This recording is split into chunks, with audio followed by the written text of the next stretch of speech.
Well, the tragic death of Molly Tibbetts, the 20-year-old University of Iowa student who disappeared while on a jog last month, sparking conversation about jogging safety. Especially for men and women who run alone. Jenna Bush-Hager reports.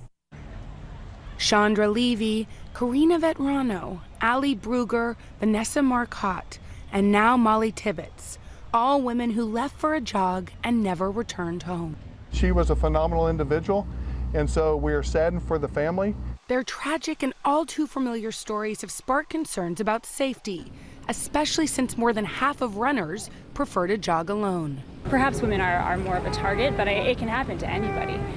30% of women surveyed by Runner's World in 2016 said they've been followed by someone in a car, on foot, or on a bike while running. Nearly 60% of women under 30 said they experience harassment on runs. Take your hands, put them around the neck of that person. I met up with former Secret Service agent Evie Pompuris to talk running safety. People running, going out for a run, is that something that they need to be worried about? You shouldn't be worried, but you should be proactive. Where am I going for my run? Is it somewhere where it's heavily populated, like this area here? Is there a public there? If it's at night, is the area well lit? Pompuris says you should always tell someone where you're going and how long you'll be gone.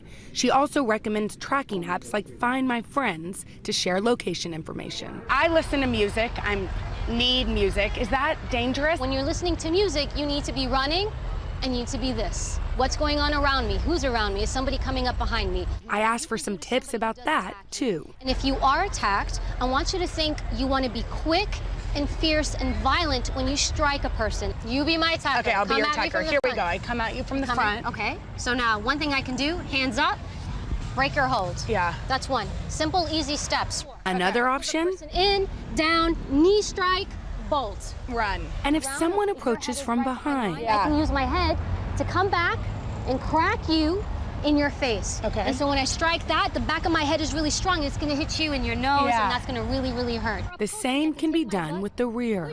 Push you off of me. Yeah. And with the feet. Striking somebody at the top of the foot. Some moves are actually counterintuitive. Right, so let me grab you. Okay. Go ahead, what do you want to do? Go like this. All right? And yes. How does my grip feel on you? Tight. Tighter. Now come in, step into me. Much my looser. grip? Looser. Yeah. Twist. And go. The most important tip Pompuris emphasizes, situational awareness.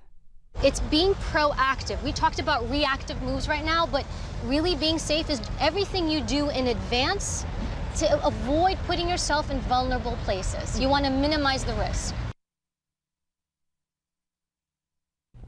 Safety experts suggest everyone take a class so they are prepared if anything happens. Pepper spray and personal alarms are extra safety options, and even having an extra set of keys could even be used to defend yourself. Good advice.